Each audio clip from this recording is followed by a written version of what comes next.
Gently close your eyes.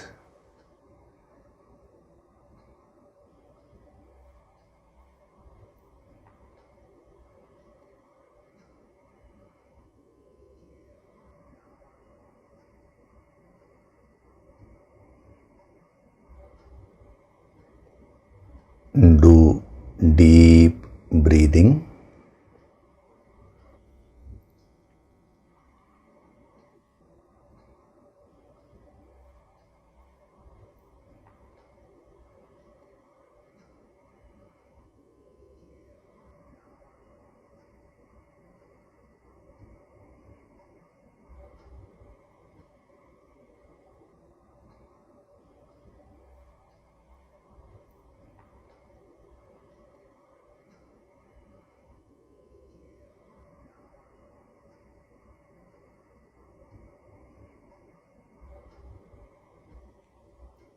We'll chant Om once together.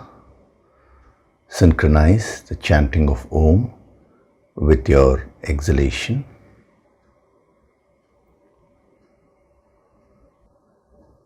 Breathe in.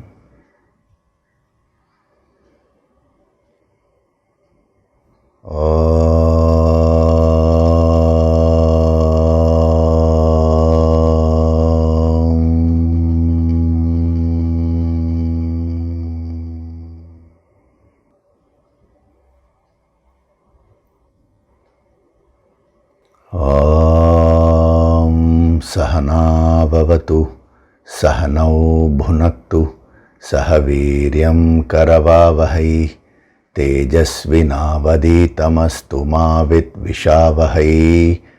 Om Shanti, Shanti, Shanti.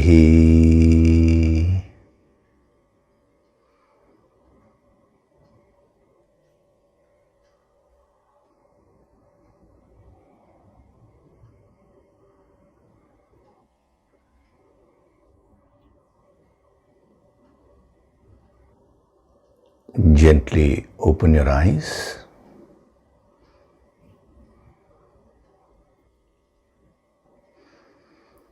We'll chant from verses 68 to 72 of chapter 2.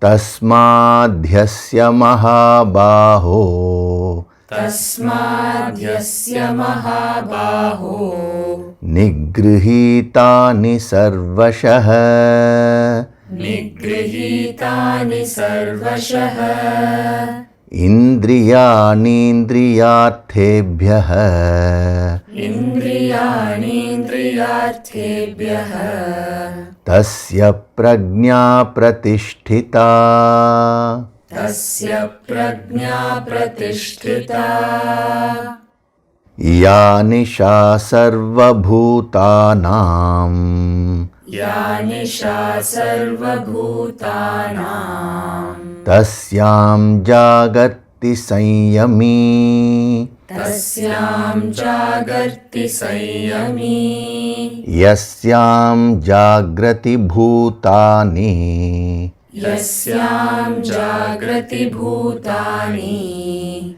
sa nisha pashyato muneः, sa nisha pashyato muneः, आपूर्यमाणमचल pratishtham, आपूर्यमाणमचल प्रतिष्ठम्, samudramapah pravishanti yadvat, समुद्रमापः प्रविशन्ति यद्वत्, तद्वत् कामायं प्रविशन्ति सर्वे, तद्वत् कामायं प्रविशन्ति सर्वे, स शान्तिमाप्नोति न कामकामी, स शान्तिमाप्नोति न कामकामी, विहाय कामान् यः सर्वान्, विहाय कामान्यः सर्वान्, पुमांश्चरति निःस्पृहः, पुमांश्चरति निःस्पृहः, निर्ममो निरहङ्कारः, निर्ममो निरहङ्कारः सशान्तिमधिगच्छति स शान्तिमधिगच्छति एषा ब्राह्मी स्थितिः पार्थ एषा ब्राह्मी स्थितिः पार्थ नैनां प्राप्य विमुह्यति नैनां प्राप्य विमुह्यति स्थित्वा स्यामन्तकालेऽपि स्थित्वा स्यामन्तकालेऽपि ब्रह्मनिर्वाणमृच्छति ब्रह्मनिर्वाणमृच्छति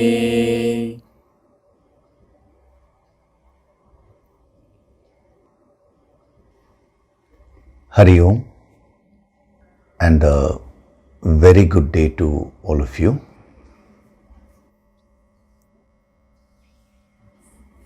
So we are doing verse number 70, wherein he compares the Sthita Prajna to an ocean, Samudram.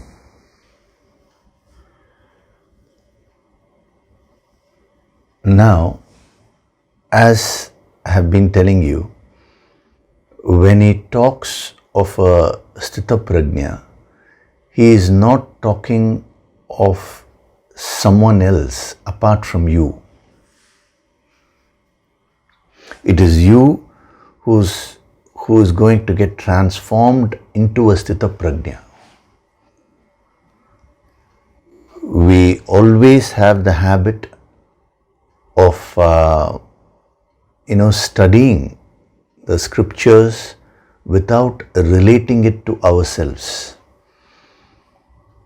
So when he compares the Sthita Prajna to an ocean, then the next question comes, what are you right now? So you are today like a drop in the ocean. If you take a single drop of water, now the ocean is so vast, the drop looks so small.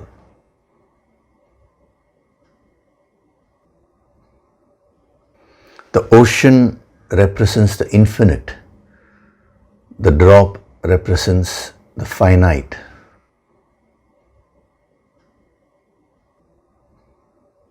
So the drop has to expand and become the ocean.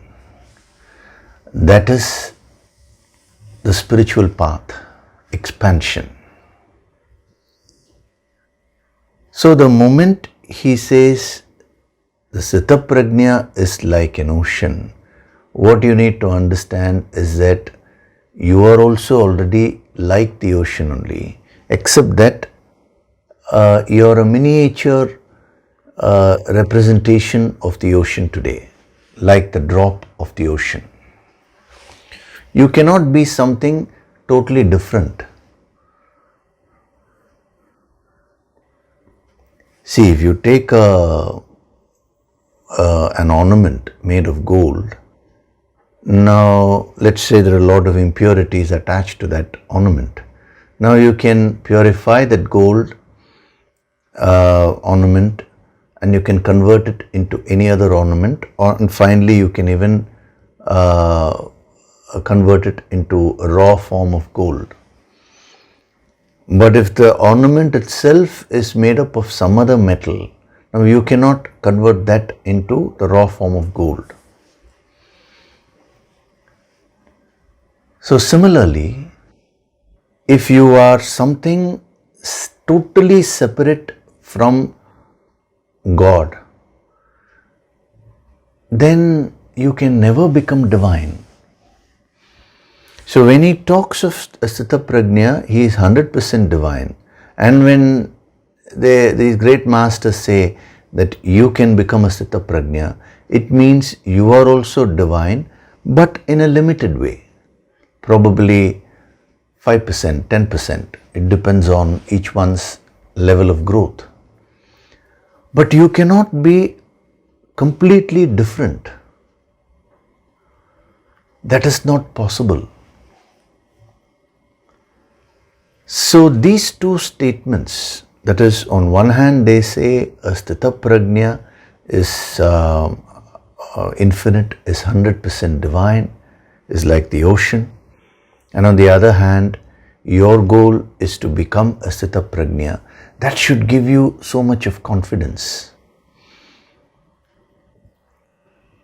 So it means you're also pure, you're also divine, you've come out of that divinity. But you're reflecting that divinity in a mini way. And when you go on purifying yourself, your consciousness will expand and you as a drop will again become the ocean. So when you take a drop of the ocean, it is very interesting. Now, the drop is actually never separate from the ocean.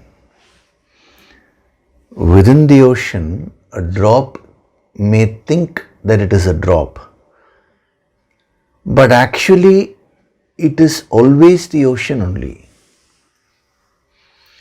It's misconception. It is an erroneous concept. That is what they are calling it as illusion. When when there is an illusion, you misunderstand. Where there is object A, you may consider it as object B. So, if you literally take a samudram, it is a continuous body. Now, within that ocean, a drop of water, it's thinking that it is separate from the ocean. It is thinking it is finite. That is what you are. But actually, is the drop separate from the ocean? No. It is actually the whole ocean. There is no dividing line exactly. There is no boundary as such. That is only an imaginary boundary. So there are 3 stages through which the spiritual growth happens. The first stage is the drop thinks I am separate from the ocean. So when you're completely identified, when you have identified your consciousness with the physical body, then you think you're separate from divinity. Just as the drop thinks I'm separate from the ocean. Now, at this stage,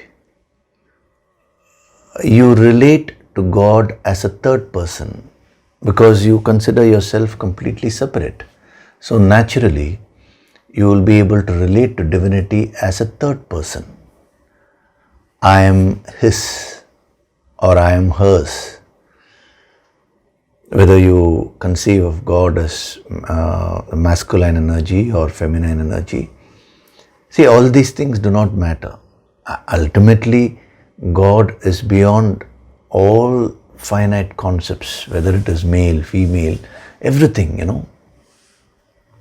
So even if you consider God as a supreme power, you will relate to God as as a third person.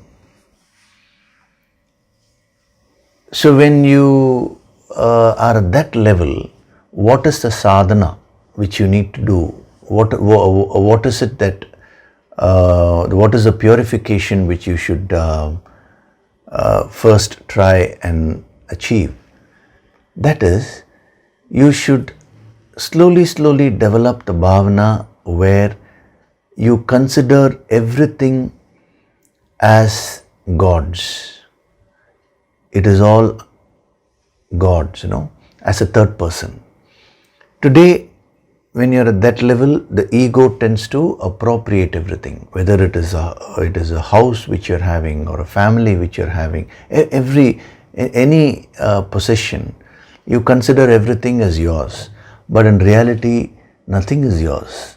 You came all alone into this world, and when you go, you will go empty-handed only. In between, you are using certain things. So the ego gets into an illusion that everything belongs to it. So that is the first step when you advance. See, the Sthita Prajna in you will be unfolded in 3 levels. I'm only explaining that using the Samudram example.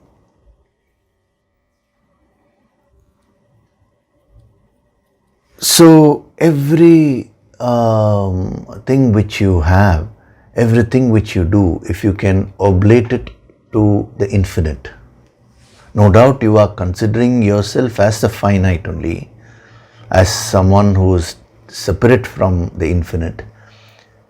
But at least if you can get into the bhavana of oblating, attributing everything to the infinite.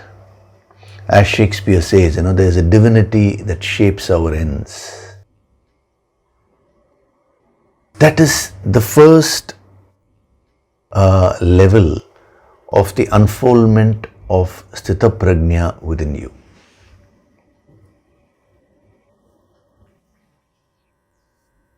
Now when you keep doing your sadhana, when you advance, the next step is the drop of the ocean, instead of considering itself as completely separate from the ocean, now starts considering itself as a part of the ocean.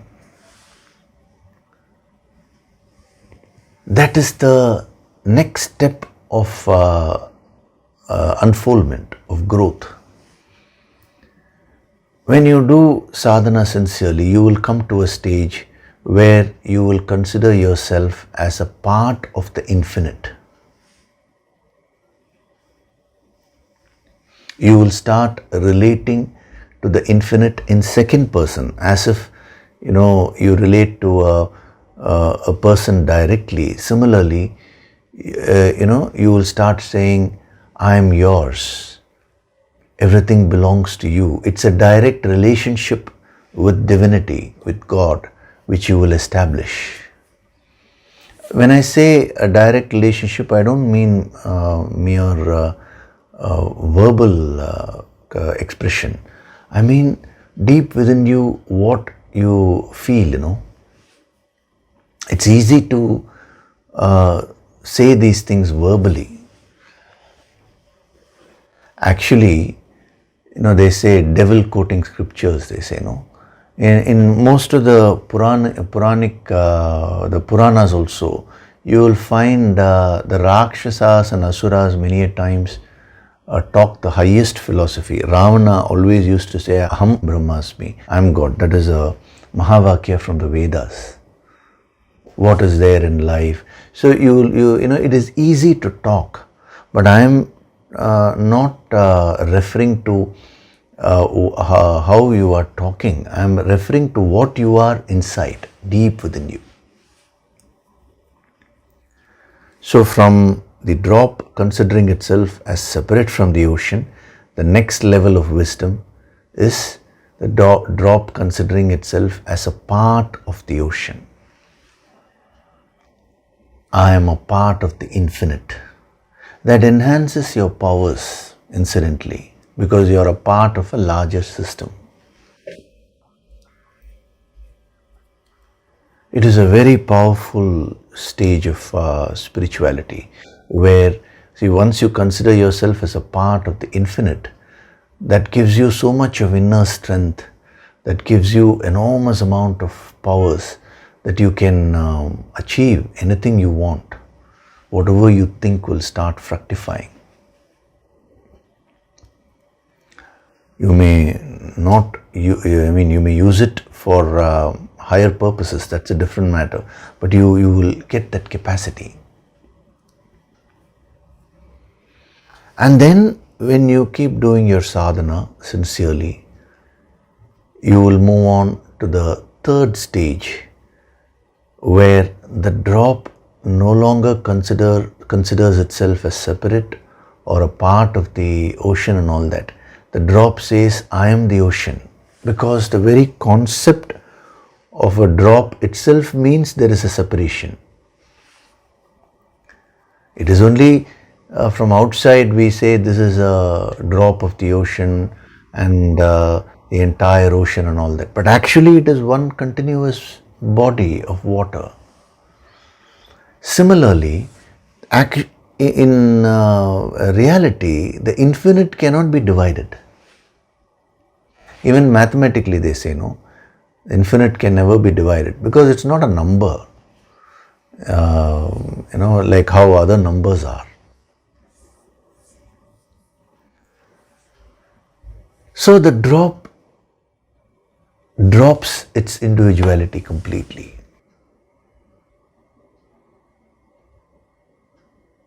That is the state, that is what we mean by it merges with the ocean. Actually, there is no merging, nothing.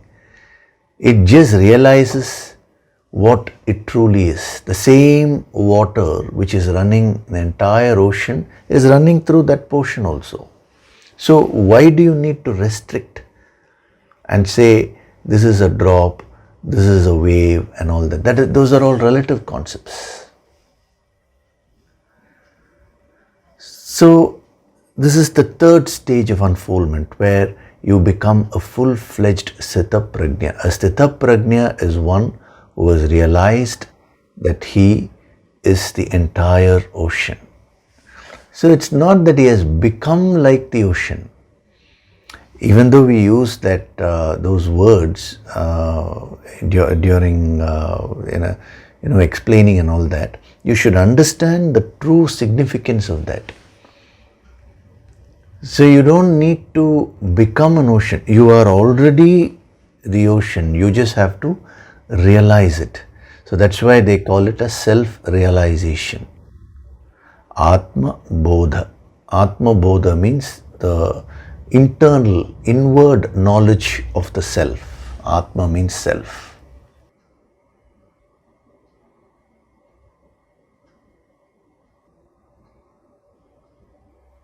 So when you come to that stage, then you are 100% developed. In the sense, the Sthita Prajna within you has unfolded 100%.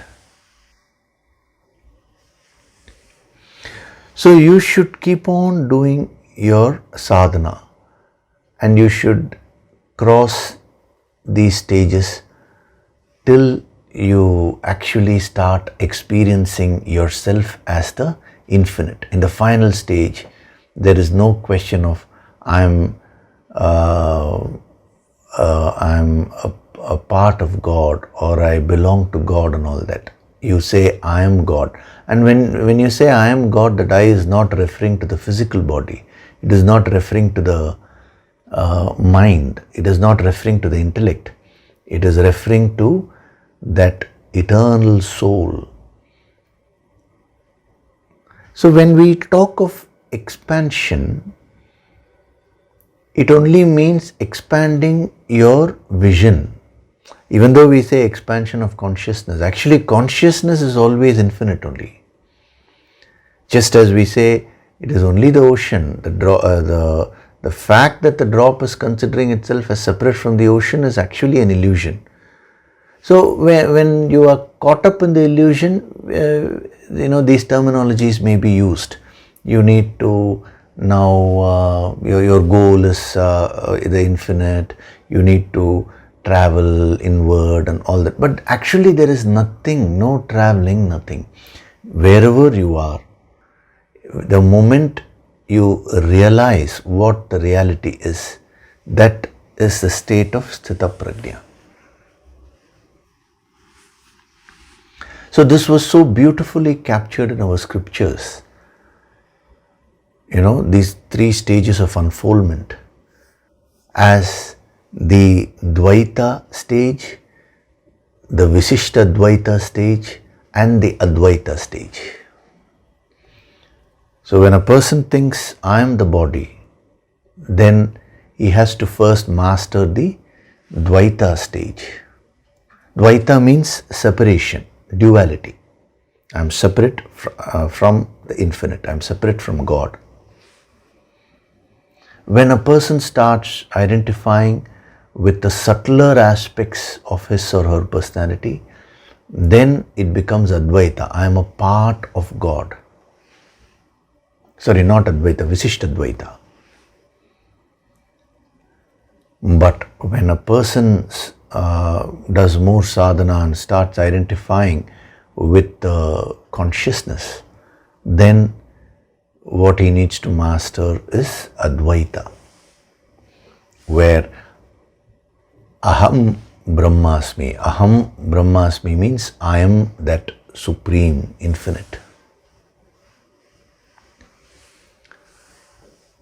Now, without understanding this, the so-called scholars of spirituality, they keep fighting against each other. They think Dvaita is a separate philosophy, Visishtadvaita is a separate philosophy, and Advaita is a separate philosophy. So they keep fighting against each other as to which philosophy is superior. There is no question of what is superior, what is inferior here. These are three stages of unfoldment, three levels of unfoldment. This is beautifully captured by Lord Hanuman. See, Hanuman was supposed to be one of the greatest devotee of Lord Rama. When someone asks me who is the central character of Ramayana, whether to say Rama or whether to say Hanuman, itself is, you will get a little confused. Because Hanuman is such a powerful character, in the Ramayana. He was one of the greatest devotees of Lord Rama. So one day, Lord Rama called Hanuman and asked him, how do you view me? How do you relate to me? So here, Rama is God, it represents the infinite. And here is a Hanuman. Here is Hanuman who is a devotee. So Rama asks him, how do you view me? To which Hanuman says, Deha bhavena dasosmi. Means Deha, means the physical body. When I get into the bhava of the physical body, when I consider myself as a physical body, dasosmi means I am your dasa. Dasa means servant. I am separate from you and I am serving you. This is the Dvaita. Jiva bhavena tvadam shakaha. When I consider myself as a jiva, the subtler aspect of my personality, now tvadam shakaha means I am a part of you. This is the second stage of unfoldment, second level of unfoldment. This is the Visishtadvaita. And then he says, Atma bhavena. When my bhav is that I am the Atman, I am the self, then tvamevaham means you are me, I am you.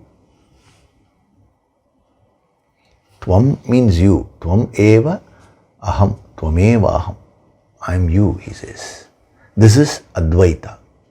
I am God. I am the infinite. So it has been so beautifully captured there in just one sloka. This entire unfoldment is captured. So when you don't have the correct understanding of all these, you get into these debates and arguments and all that. See, Adi Shankaracharya emphasized on Advaita. Now Madhvacharya, these were they were great saints, Madhvacharya emphasized on Visishtadvaita. Ramanujacharya emphasized on Dvaita. It is not that they invented Dvaita, Visishta Dvaita, and Advaita. That's how, again, their followers believe, but that is not true. These are three levels of unfoldment existing right from time immemorial. Now, they emphasized on that particular approach because, see, any master, when he talks to a particular audience, he will see what is required for that audience and he will emphasize only on that. It is how masters function. Supposing, let us say, see here itself, Krishna is talking to Arjuna, so he is emphasizing on karma. In the next chapter and all, we'll see he uses the language of a warrior. He says fight. You have to fight the battle. But let us say, it never happened, but let us say that Krishna had to talk to some very elderly person. The fag end of his life, he is taking advice from Krishna. Now will he say, now come on, go and fight the battle? there is no meaning. His emphasis will be different. If he talks to a computer engineer, there were no computers at that time, but I'm just saying, if Krishna were to be here and a computer engineer asks him a question, he will talk his language. So Ramanujacharya, Madhvacharya, Adi Shankaracharya, all of them were great souls. They were all self-realized masters. But yet externally it looked like they were talking differently. Actually, they were not talking differently. They were emphasizing on a particular aspect of this wisdom because at that time the people whom they were talking to required that. So there is nothing to really fight about. See, if you go to the essence of anything, you will get the total picture. And once you get the total picture, you will understand that the essence of all these things is one and the same only. This is how divisions were created. The misunderstanding of the masters, of what the masters gave, the misunderstanding of these great truths by the followers later on created divisions. I am a Shiva follower, I am a Vishnu follower, and that's what I am, a follower of Dvaita, I am a follower of Advaita, I am a follower of Visishta Dvaita. There is nothing, you have to follow all three. No doubt these are different stages in steps also, but at the same time you also need to follow all three depending upon what your bhav is. If your body conscious, whenever you get into more of body consciousness, you will have to practice Dvaita. You will have to consider yourself as a servant of divinity. Whenever you start relating with the subtler aspects during your sadhana, subtler aspects of your personality, you will follow the Visishta Dvaita. And sometimes due to the grace of the Guru, when you get in touch with your consciousness, you will automatically get into the state of Advaita. It can happen during your sadhana. Now, you may not be established in that bhav fully. That experience will not yet be established. But you can get glimpses of that. That's what Hanuman is trying to say. If you want me to tell you how I am relating to you, I cannot give a simple and straight answer, Rama. It all depends on whether I am talking from the body standpoint or from the Jiva standpoint or from the Atman standpoint. Beautiful answer, So you becoming the ocean means the dropping its individuality, the drop of the ocean, completely dropping its individuality, the notion of its individuality, and realizing that it is the infinite ocean. So when you're completely body conscious, if you say I am God, that will only boost your ego. And for a person who is very, very advanced, who has done a lot of sadhana, you can't force him to do the dualistic modes of worship and all that. That will mean nothing to him. So everything has its place in spirituality. You should have the total picture and you should know how to use them. Even the divisions between various religions are caused because of misunderstanding only. If you go to the essence of any religion, you will find that the message is one and the same. How you relate to God, that's all. Your relationship with God. And it can be broadly divided into these three categories. Any religion you take, it will belong to one of these bhavas. Either I am your servant, I am servant of God, or I am a part of God, or I am God. It will be one of these bhavas only. And why did that particular master emphasize that aspect? Because he faced such people who required that sadhana. That's all. So in the yogic approach, you gain the total wisdom. And with this wisdom, when you do your sadhana, you exactly know how to use your sadhana to unfold the divinity from within you. It is the expansion. See, when we say expansion of your consciousness, it means unfolding the divinity from within.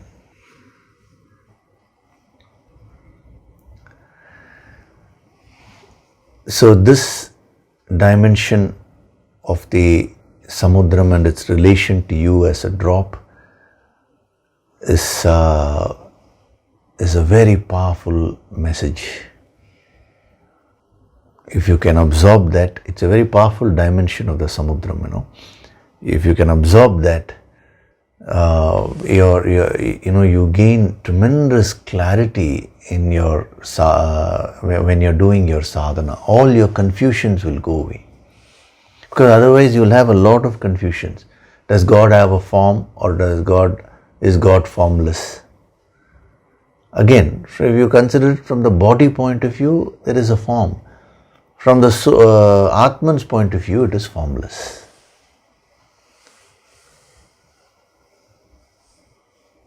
So the question is, from which standpoint are you looking at these things?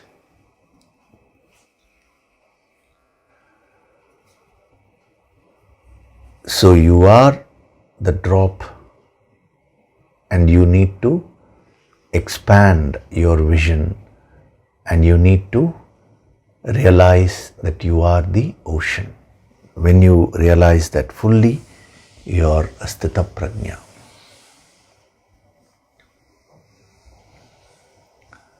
So last week I was telling you about how the sthita prajna chooses his responses. He doesn't he doesn't allow the external situations to control him. So that is a very good sadhana tip. You have the power of choice, and you should start exercising that power. Let us say someone comes and insults you. Now, immediately the mind will get affected because you have not trained yourself. But now, what you need to do is, you can practice this. How will you practice it? I gave you that deep breathing technique. Now, whenever your mind is affected, do the deep breathing. Get connected with the Guru Shakti and do the deep breathing and release that. See, the more you practice this, and if you're finding it very difficult, that is, if some situation is completely overpowering you, then you can use that technique, the yogic technique, where you breathe in through the nose and breathe out through the mouth. See, this is just using the breath. Per se, If you breathe physically, merely physically, nothing is going to happen. But if you do it with the bhavana, that whatever disturbance is there, you're throwing it out, then that becomes a powerful sadhana. You're using the breath as a tool to release that, whatever is unwanted. So, when you do it a few times, then you will be, you will be in a position to start choosing your responses instead of just getting completely influenced by whatever is happening. So whenever you face any challenge,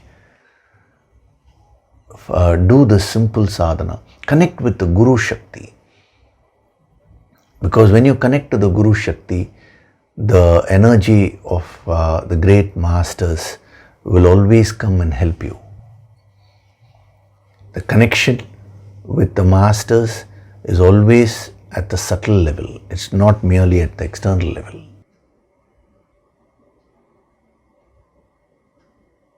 So when you keep on practicing this, a time would come where, I'm again taking the same example, someone comes and insults you, let us say.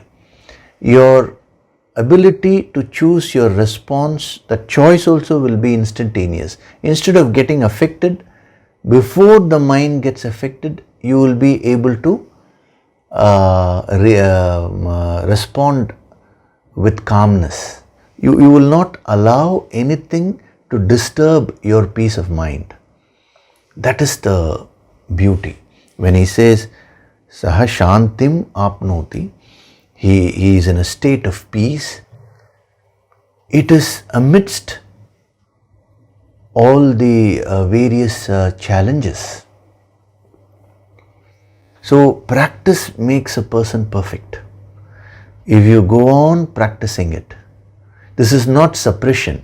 See, sometimes what happens is you get very affected, and then you just psych yourself up to say, now I am the ocean. That will not work. That's why I am telling you, use the breathing technique. If you're affected, means you are affected. What is wrong in admitting that? Release that first. Yes, I am at this level now where I am getting easily influenced by others' comments or anything which is happening outside. So let me first release that. Only when you get into a state of neutrality, you get that power now to decide how you should respond to a situation. When you are not in the state of neutrality, when you are already influenced by something, now you are not in a position to choose anything. So the Yoga Sankirtan Sadhana will help you in this. It will increase the capacity in you to respond to situations. The empowerment programs which we are having every now and then, that will increase your capacity to choose your responses, in a more intense way. It's very difficult to quantify the benefits of an empowerment program when a master gives that. That is, you can, those benefits are limitless, infinite benefits. So this is the small sadhana which you need to keep performing. It is very, very important if you want to slowly unfold yourself. Now, we will see some more things from this verse. He says, as the ocean remains unmoved, achala. Now, I'll give you a very powerful dimension of achala, the threefold dimension of achala today, which will be very, very useful as a sadhak for you. It will be useful to grow spiritually. It will also be very useful to handle the various challenges in the world. See, achala is actually derived from the word chala. Chala means moving, movement. It means trembling. there is a word called chanchala, astira and chanchala. Astira means movement from place to place. Chanchala means movement within a place. That is derived from chala only. So, chala means trembling, unsteady. It means fickle-minded, being very, very fickle, distracted. It means being very frail, no strength at all. These are all the various dimensions of chala. So, achala in the Sanskrit language, whenever the letter a is added to a word, sometimes it can intensify the meaning of the word. Sometimes it can mean the opposite. Here, a is added to the word chala to mean the opposite. Chala is opposite of chala. So, what does achala mean? First of all, the movement or trembling which they are talking about, that is the agitations. So, achala means not being agitated. Number one. So, when you are functioning in life, as I told you, see, because this is once I have explained to you that dimension of samudram, which is choosing your responses, then only this dimension of achala can be explored, because they are interrelated. So, whenever you don't exercise your choice, the power to choose, you will get into a state of chala. You will start trembling, as it were, inside. Means something or other will agitate you. See, it's so beautifully used, the word chala, because you observe any negative emotion, the effect of any negative emotion in a person at the physical level, there will always be a trembling. See, we generally associate trembling only with fear, but it's not true. You observe a person who is very angry. He shouts, what do you mean? He says, but his palms will be trembling, because that is a reflection of the chala within him, of the trembling which is happening in the mind. A person is very, very sorrowful and he is crying. You carefully observe him, his lips and all that will be trembling. It is an external reflection of what is happening inside. When you are caught up with fear, again you start trembling. So, trembling means agitations. You are in a state of agitation. Now, why do you get into the state of agitations? Because you are not exercising the power of choice. As I told you, happiness itself is a choice. A yogi always chooses to be happy. Rather, we can say a person who chooses to be happy is a yogi. Now you see it reverse, it is more applicable to you. So start choosing the positive. Now I know what is going on in your mind. You will say, sir, how to choose the positive? When some challenge comes, immediately the mind gets affected. That is why I said the sadhana, the Yoga Sankirtan sadhana will give you that inner strength to be able to do to be able to choose the positive. The combination of your sadhana plus the deep breathing technique which I told you will genuinely help you to master this. At one go you cannot master that. Experience by experience you need to practice this sadhana of samudram and achala. Now we are seeing the combination in a full-fledged way,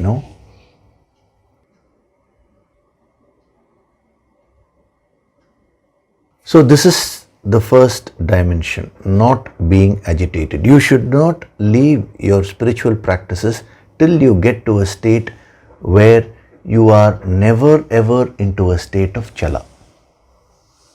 You're always in a state of achala. Then the sadhana has become automatic.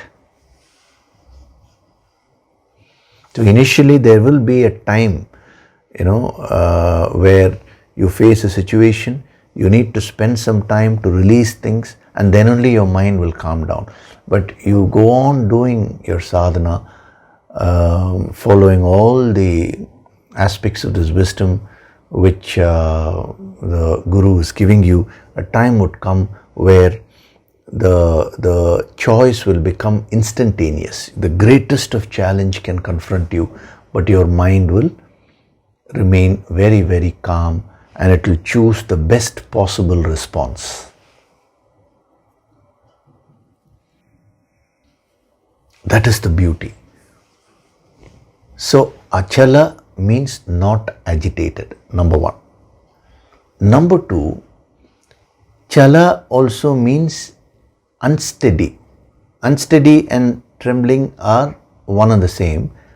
Now chala, there are two different ways of putting it. Unsteady has one more aspect, which is being fickle. Fickle means not focused, distracted. So when you are unsteady, you are highly distracted. So achala, the opposite of chala, means being very focused. This is the second aspect of a sthita prajna. When we look at a sthita prajna from the achala aspect, from the achala angle, this is the second dimension. Being very, very focused. So if you want to become a yogi, you should start developing focus in life. A laser sharp focus is what a yogi has. When your energies are scattered, there is no power. When your mental energies are focused, you acquire tremendous power.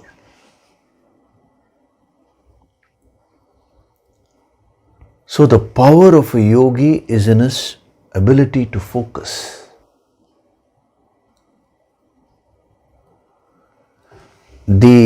You have that power within you. It is lying dormant, where once you decide to achieve something, without getting distracted by anything, you should progress towards your goal. For that, first of all, you need to fix a goal.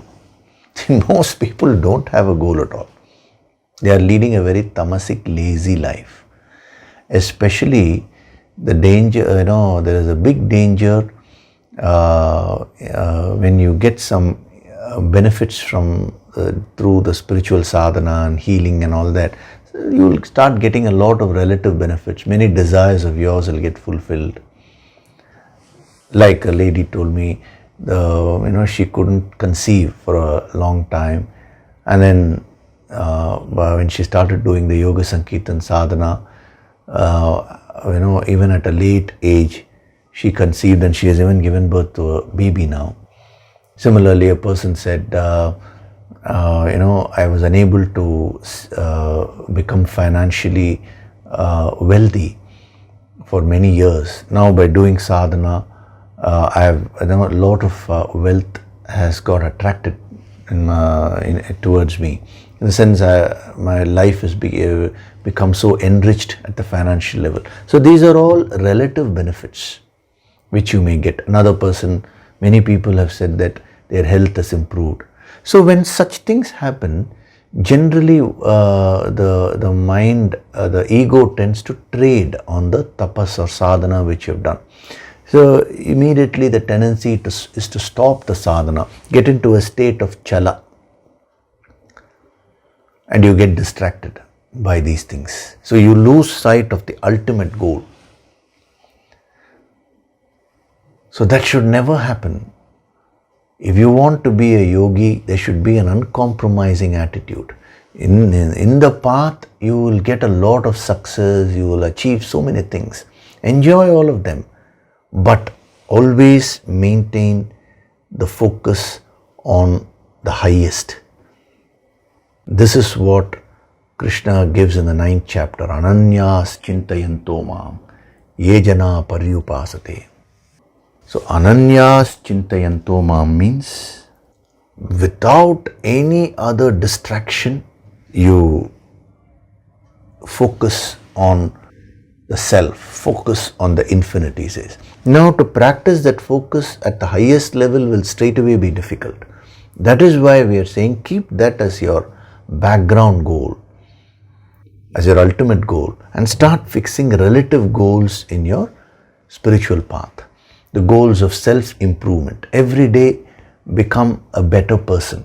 If you have a weakness today, now start working on that. Once you overcome one weakness, now move on to your next weakness.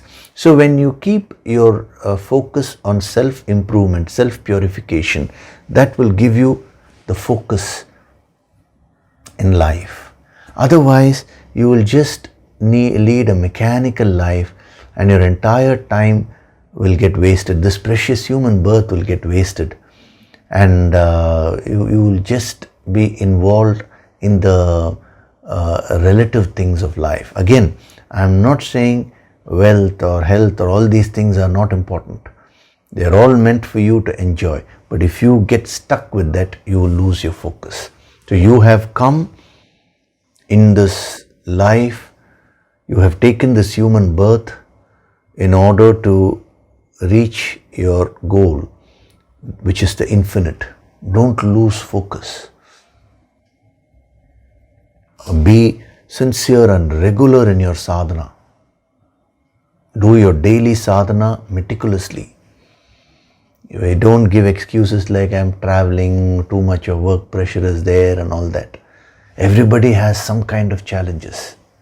So if you want to become a yogi, there is no compromise on this. That is why in these empowerment programs I put a lot of filters. Why do I keep for Prana Tattva level 1 I kept for 22 days? Because it requires so much of commitment. Only people who commit themselves will be able to attend that empowerment. If you say, oh, I have a lot of work pressure, this is there, that is there, so how will I do this empowerment? You cannot do. It is a question of what you choose only. If you want to evolve spiritually, you need to choose the higher. And you need to maintain the focus on self-improvement till you reach self-realization. So this is the sadhana message of Achala, the second dimension, which is being completely focused. So any activity which you do in life, there will be a relative goal there. So practice focus. Your mind will run helter-skelter. You will not be able to practice this beyond your capacity, but just make an attempt. The sadhana, daily sadhana, will help you to develop this focus.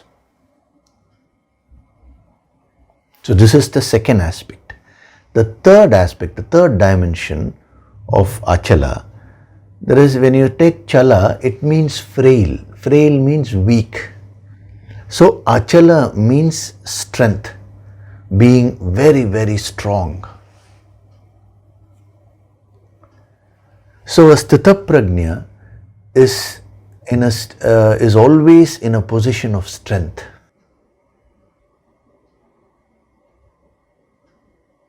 So you need to overcome all kinds of weaknesses. This is the sadhana message of Achala. As it said in the Upanishads, the truth is not for weak people. It is for strong people. So inwardly, a yogi is extremely strong. See, when you are unaffected, when you exercise the power of choice and you get into a state of not getting agitated, and when you're focused, automatically that will build a tremendous inner strength from within. What is the test of your strength? Whenever something goes wrong outside, what happens to you? You have to observe. Generally, the mind will get very agitated. You will lose your focus and you will stop putting in effort because the strength will reduce.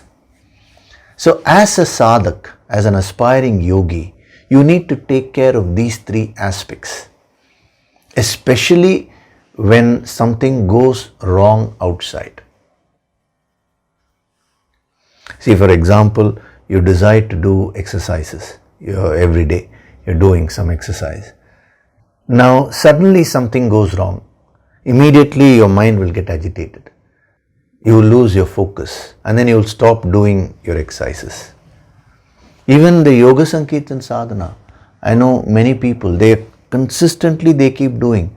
Suddenly some challenge comes, some near and dear one is hospitalized, or it could be even the death of someone or some financial loss, whatever it is.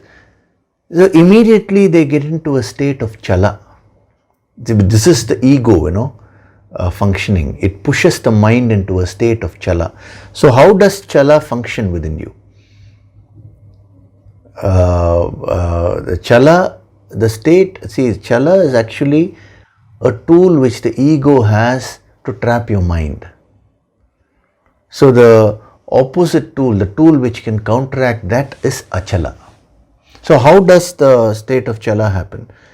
You get into a very agitated state whenever something goes wrong.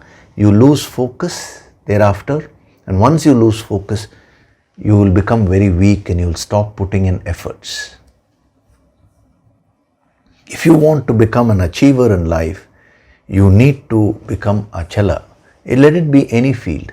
You take any achiever in any field, whether it's sports or arts or science, you will find that relatively they would have practiced these three dimensions.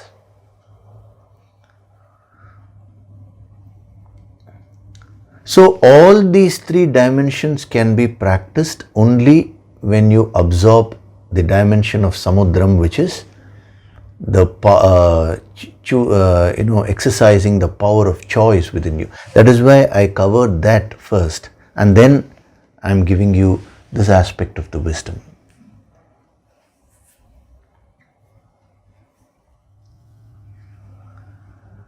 So, as a sadhana practice, now you need to look at all these three dimensions of achala. He is just easily saying, as the ocean remains unmoved. Now, if you want to become the ocean, start practicing the sadhana of achala. Use the daily sadhana, the empowerment courses, these weekly discourses, all this to practice these three aspects. If only you are able to practice these three dimensions of achala effectively, I am telling you, nothing is impossible for you. For a person who is able to maintain his or her calmness, number two, focus, and number three, the inner strength, that person can achieve anything in life. The goal manifestation becomes so easy for you thereafter. So don't complain that, oh, things are going wrong. That is the time where you need to follow this sadhana more.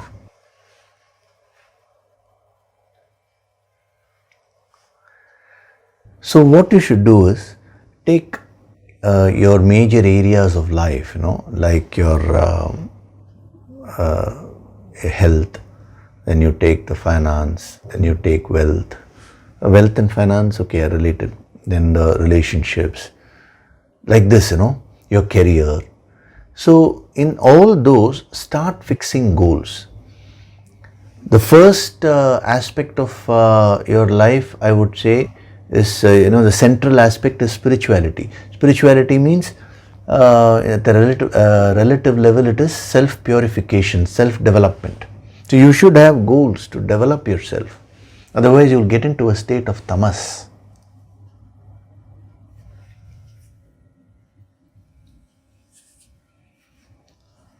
So at the physical level, at the emotional level, at the intellectual level, what are the things which I want to achieve? Just ask yourself. Physically, I need to become more flexible. I'm just simply giving an example. Physically, I need to develop more immunity. Then what should I do for that? I need to do some yoga. Emotionally, I need to become more strong. What do I need to do? I have to practice these things. I am a very shy person. Then I need to open up more. Like this, you will start getting the various aspects of sadhana. That is what you need to do. Intellectually, I need to become a very clear person. That is, my clarity has to improve. No one's clarity will be 100%. So there's always scope for improvement. What should I do? I let me focus on the Sunday lectures. Let me write down the points very clearly, because that will improve the clarity. Some plan of action you will get. Now, you first fix goals and formulate a kind of a schedule based on those goals, and then start following that schedule.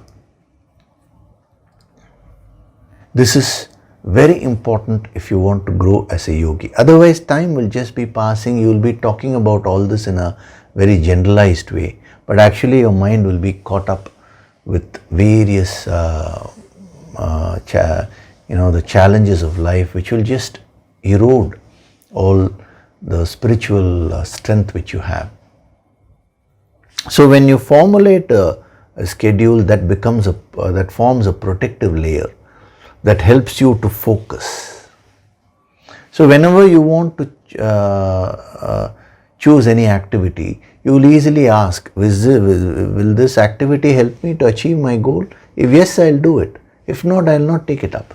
So there is a reference point for you. And not only that, whenever something goes wrong, don't stop putting in your efforts. That is where a lot of willpower is required. Don't move away from your sadhana when something goes wrong. Rather, I would say you should intensify your sadhana whenever something goes wrong.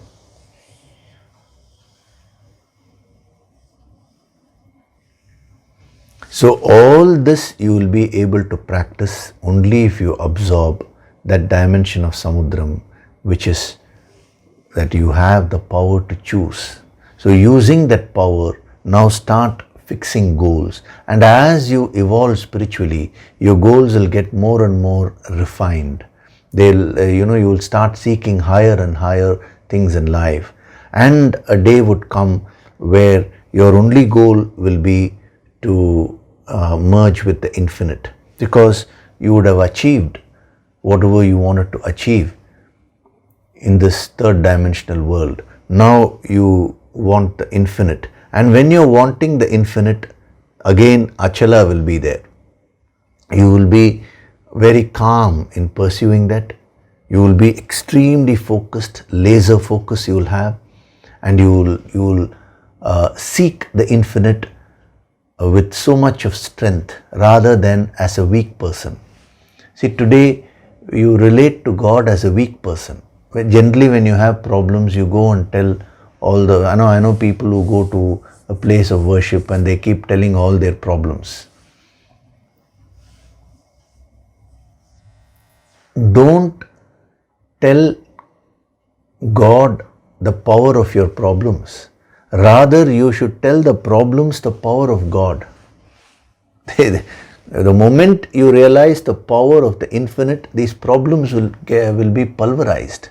Instead, you are magnifying, you are thinking the problems are so deadly. They are talking about the pandemic, the virus.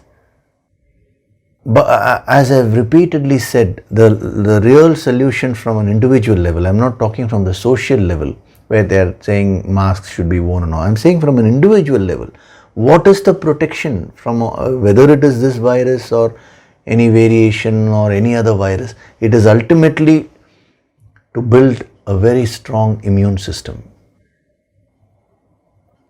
So the same principle is applicable at a spiritual level also. These principles, the Achala practice, will build a very strong immunity in all aspects of life. That is how you can slowly unfold your inner powers and expand yourself to become like the ocean and become a Sthita Prajna. So, Samudram apaha pravishanti yadvat apuryamanam achala pratishtam. Established. So don't leave the sadhana. See, pratishtam means getting established. So don't leave the sadhana till you get completely established in achala. Otherwise, what is the use of becoming like a samudram? Becoming like a samudram, what is the advantage of that? This is it, to be in a state of achala. So we'll stop with that today. Next week I'll give you the relation of the Sthita Prajna to the Kama Kami. That is, he is making a comparison. If you notice, in the first half, he is talking about the Sthita Prajna. Actually, almost the whole verse is talking about the Sthita Prajna. The last two words he says, Na Kama Kami. So, the whole comparison is between a Kama Kami, a desirer of objects. We have translated it that way, but it means much more. So, a desirer of objects is on one hand, a Sthita Prajna is on the other hand. He is comparing both of them. Desirer of objects, Kama Kami, means one who is a slave to the objects of desire. So when we actually use the yogic approach and go to the depth of this comparison, see, first we saw the comparison between Sthita Prajna and the Samudram. Now he is comparing this whole process of the Sthita Prajna and how the waters get into the ocean to a Kama Kami, one who is a slave to the objects of desire. It's a very powerful comparison. Actually, it gives you more clarity in terms of what you need to achieve to purify yourself. Because from a Kama Kami, you need to become a Sthita Prajna.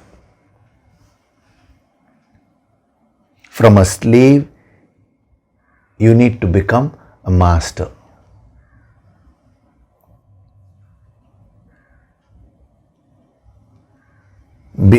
From being in a state of slavishness, you need to get into a state of mastery. 100% self-mastery is self-realization, Sthita Prajna, state of Sthita Prajna. So we will see that in the next week. I've given you a lot of points today. So do reflect on those points and start practicing the sadhana. And next week we'll see that, and then we will move on to the next verse. It's very interesting. In verse 70, he is giving such deep points about Sthita Prajna state, which is the achala aspect, And in the next verse, he'll be saying what will happen to a Sthita Prajna when he is contacting the world. Does he lose the state of peace? That is the astira aspect. So here it is the achala aspect. There it is the astira aspect. When he moves from place to place, when he contacts the world, does he become agitated? What exactly happens? So we get a lot of sadhana messages from that. How do you function in the world and still maintain your peace?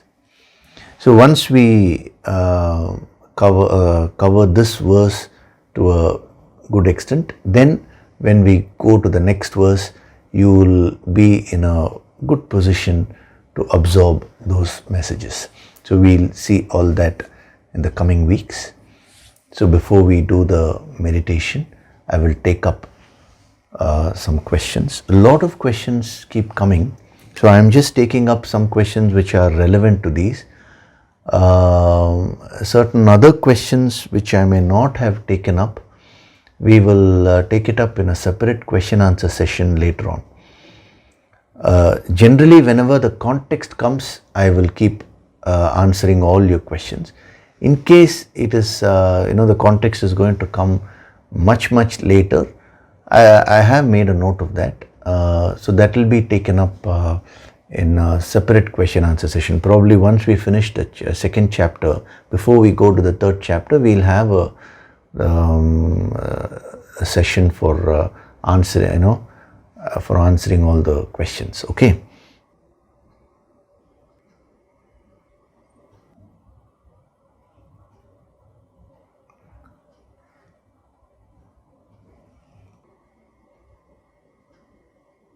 So this question has been asked by Keshav. He has put it in the YouTube section. Namaste sir, thanks for the session and the meditation. It did bring peace to some perturbing issues. However, my logical mind is refusing to accept the concept of assess and accept. It reasons, if I assess and the entity isn't good for me, and if I accept it, what do I change?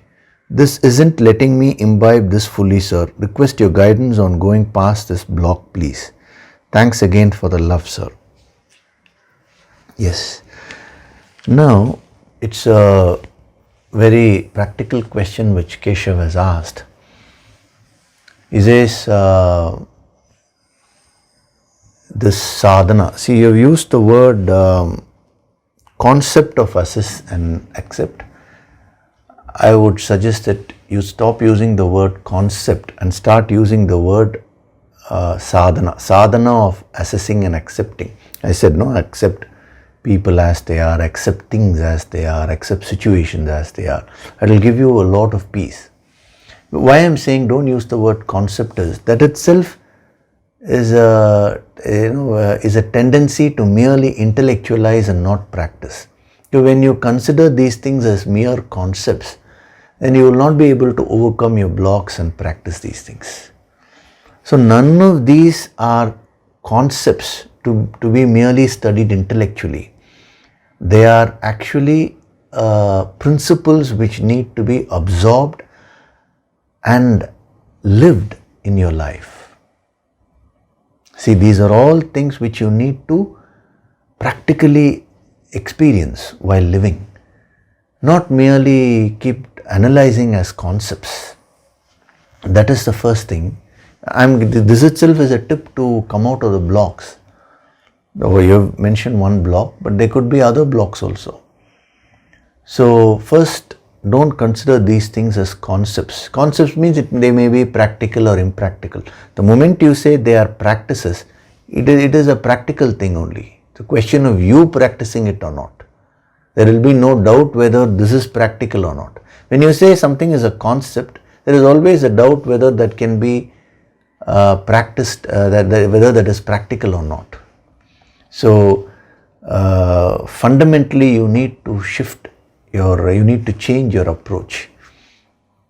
Number one. Number two, you're saying my logical mind, it is reasoning out in a particular way. You've given the various reasons. Like you're saying my logical mind is refusing to accept. It reasons, if I assess an entity is not good, and if I accept, what do I change? Now, if you were to think about it more deeply, a logical mind will accept the sadhana of assessing and accepting. It is the illogical mind which is unable to understand this. I'll tell you why. Unfortunately, the mind plays so many tricks. So the illogical mind is justifying, and it is coming in the garb of logic. See, generally we mistake mental justifications to reasoning. Supposing you don't want to exercise, you're feeling very lazy. Then you may come up with some reason like yesterday I slept very late, so today I need to catch up with sleep. All the scientific facts which you have gathered, everything will come.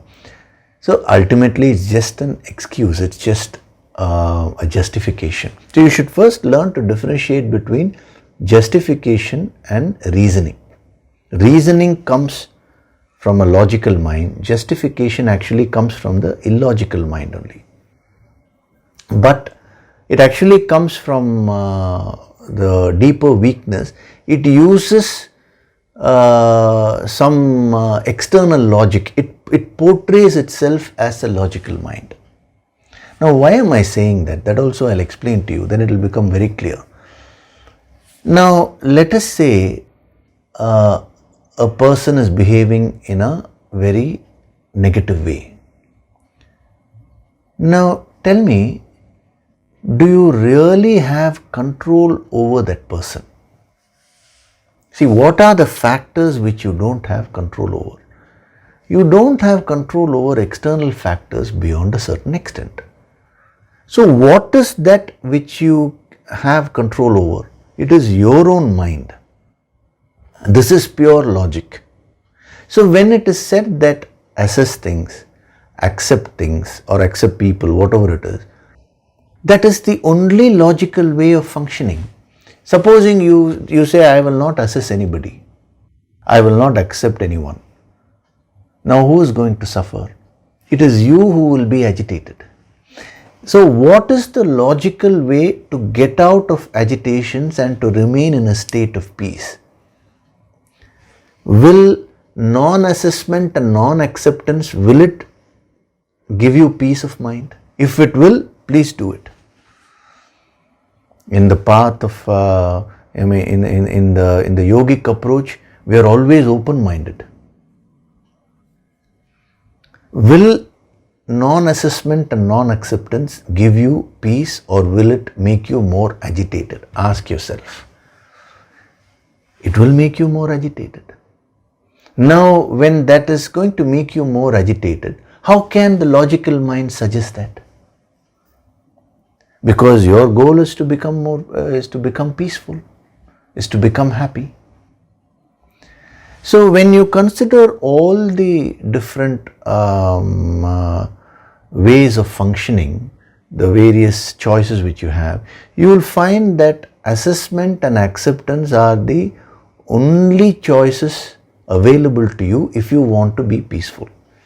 So, the moment you accept someone or accept whatever object you have as it is, your mind will calm down, and when you assess that person, it will give you the clarity to handle that person. Tell me, what other effective way is there? Now, what I would correct your statement. I wouldn't say your logical mind is giving this. So, what is your illogical mind saying? It is saying, if I assess and the entity is not good for me, you are giving an example of an entity, an object. So, if I assess and I find that is not good for me, how can I accept it? That is why right from beginning I have been cautioning you, this acceptance is a sadhana for the mental level, for the mind. We are not talking about physically accepting or not accepting things. We are talking about mentally accepting something or a person or a situation as he is or as she is, as it is. That will give you peace of mind. When it comes to action, you cannot apply acceptance mechanically. You need to see, is there a possibility of changing that situation? Yes means you don't sit and accept there at action level. You need to try and change it, which is what Lord Krishna is teaching Arjuna. He says, Arjuna, accept Duryodhana as he is. He is having negative qualities, means he is having negative quality. Accept Bhishma, Drona as they are. Bhishma may be your grandfather. Drona may be the teacher who taught you archery. But accept the fact that they are siding unrighteousness. And now he is telling him, fight the battle, deal with the situation when it comes to action level. So this whole confusion is because you're mixing up action with attitude. So here the topic here is, how do you maintain your peace of mind, shanti? For that he says, become like the ocean, get into a state of acceptance. Assess. When you assess only, you will be able to respond suitably. So Krishna didn't keep quiet when he faced unrighteousness. In certain cases he kept quiet because things were not under his control. But wherever he could effect a change, he positively went and acted and changed. That strength, you will get that strength only if you assess and accept. So when some entity is not good for you, why do you need to accept it physically? I am only saying, first accept it mentally, this is how it is. Now next choose, do I need to have it or not? Actually only when you accept it, you will be able to exercise the choice and take a corrective action. If you don't accept, and if that entity is not good for you, now you will only end up getting more and more agitated, and you will become more weak. You will not have the strength to combat that. You will become a complainer, eternal complainer. So how do you get over the blocks? Simple, two things. First, don't consider it as a concept. It is a practical sadhana which is being given, number one. Number two, don't think this is your logical mind which is talking. It is your illogical mind coming in the garb of a logical mind. The moment you understand that, you gain that clarity, all these blocks will go away immediately. Thereafter, you're using your logical mind, you can easily reason out. This is the best way of functioning. Okay, so think about the inputs which I have given you. I have put it in a very strong way, Keshav, so that your blocks will be removed. Sometimes, in that process of putting it in a very strong way, it may look a little strict or rude, but that is not the case. This is, it is done out of unconditional love to help you to overcome your blocks so that your life can get transformed, so that you start experiencing peace and happiness in your life. That is what is important. Okay, so think about these things, absorb these inputs. That should solve your issues. So now we'll do the meditation. I will install these different dimensions of Achala in your deeper, in the deeper layers of your mind, so that it will be easy for you to practice. Okay, so relax completely. Sit in a relaxed way, your spinal cord straight. Gently close your eyes.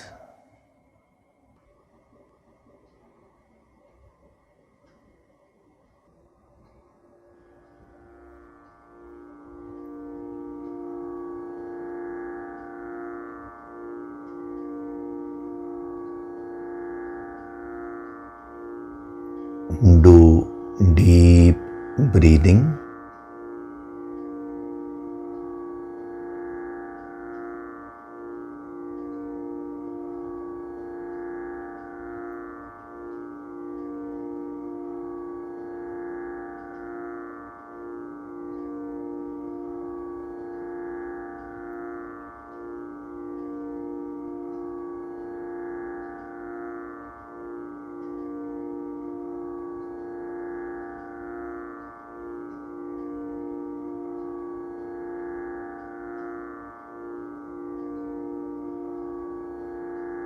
With every breath,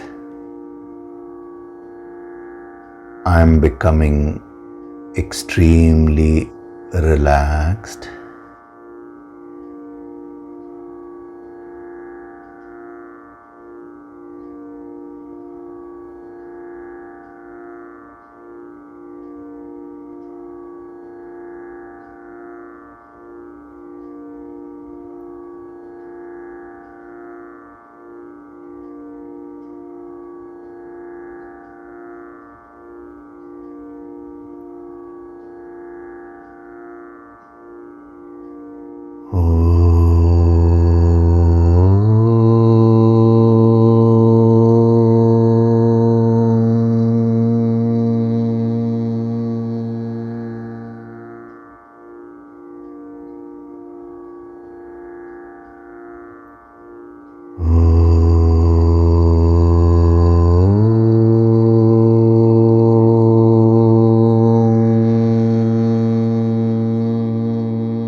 With every breath, I'm going deep into myself.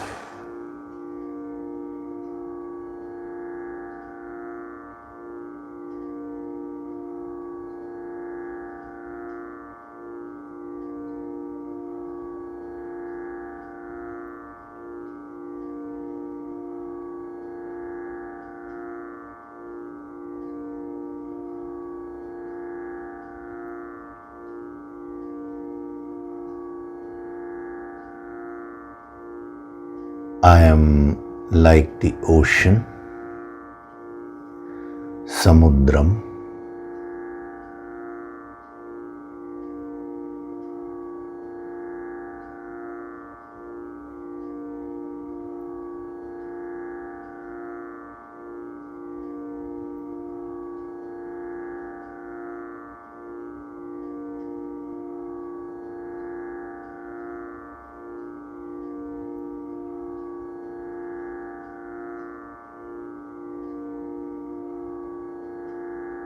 I have the power to choose my responses.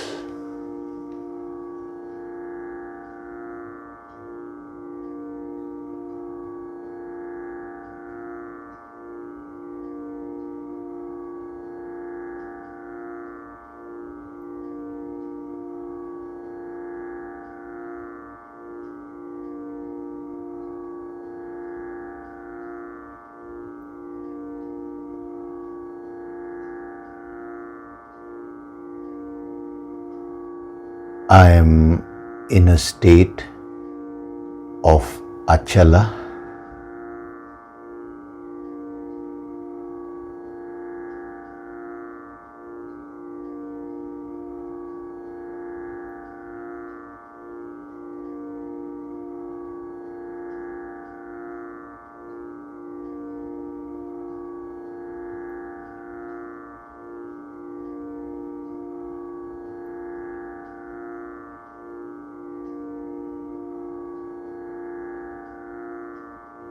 I am always calm.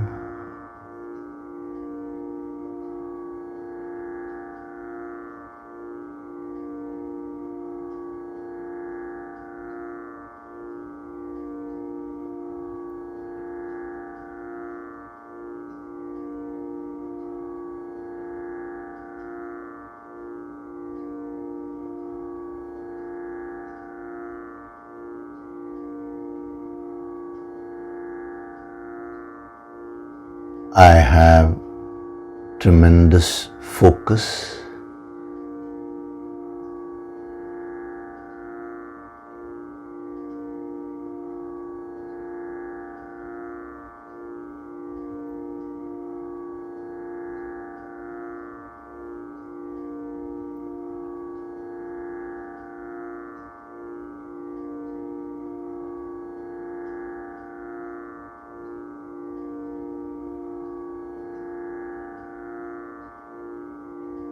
I am extremely strong from within.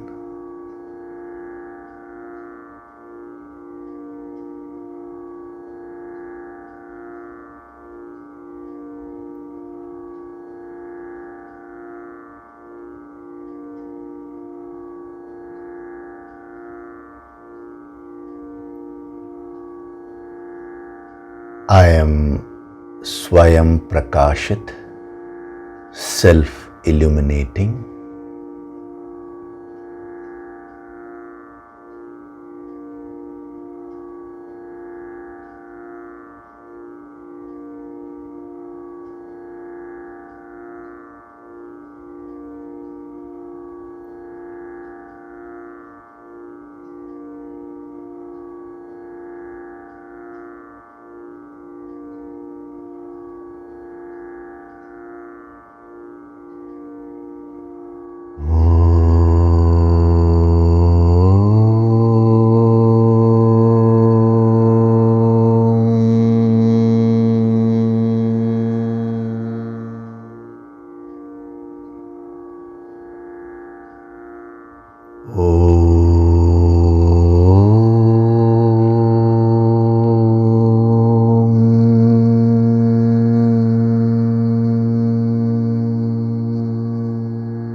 Offer your gratitude to God Supreme.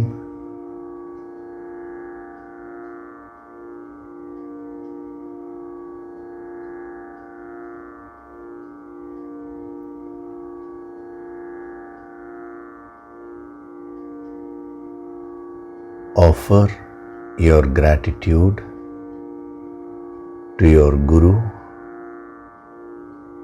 and all the holy masters.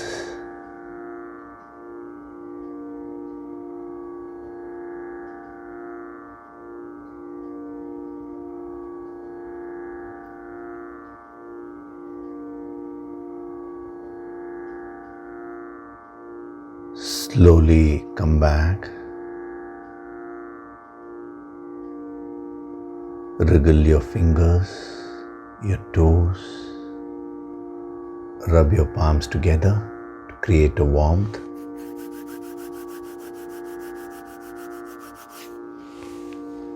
Cup your eyes with your palms.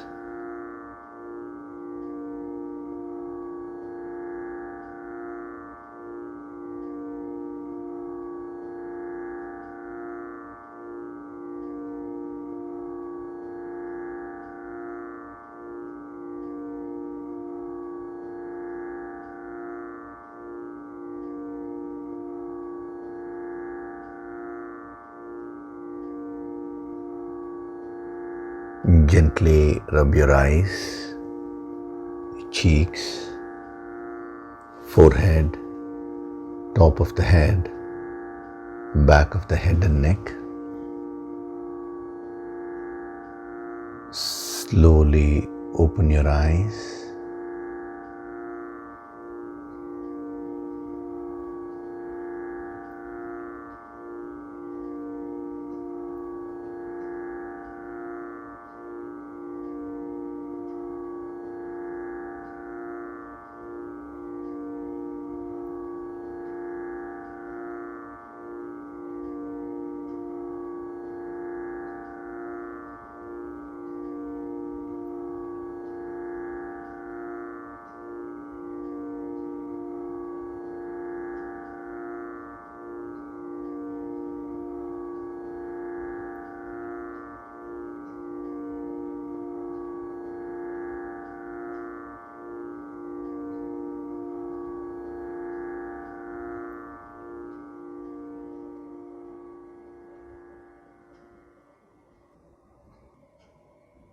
Welcome back.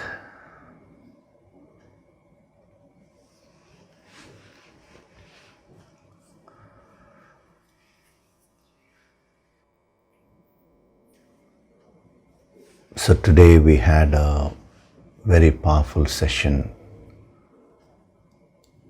by relating the Samudram and Achala and absorbing the various dimensions.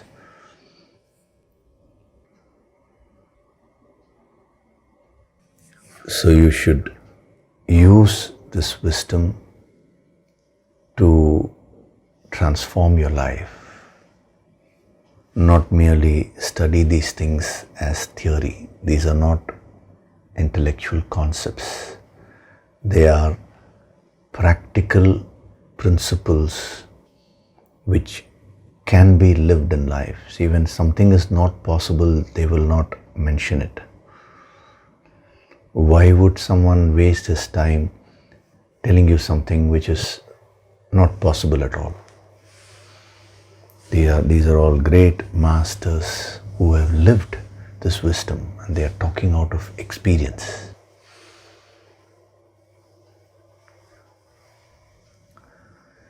So do your sadhana on a daily basis, develop that focus. This is all extremely important. As far as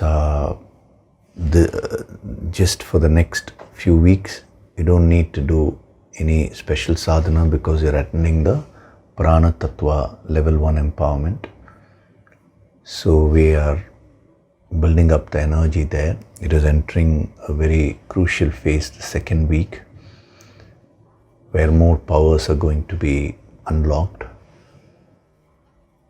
So let the course get over, because that itself is a very, very intense sadhana. So I'm saying generally in life, don't leave your sadhana. Wherever you are, whatever situation you may be facing, it may be a very great challenge like the death of a near and dear one, or it may be a small challenge. What will help you is this sadhana alone.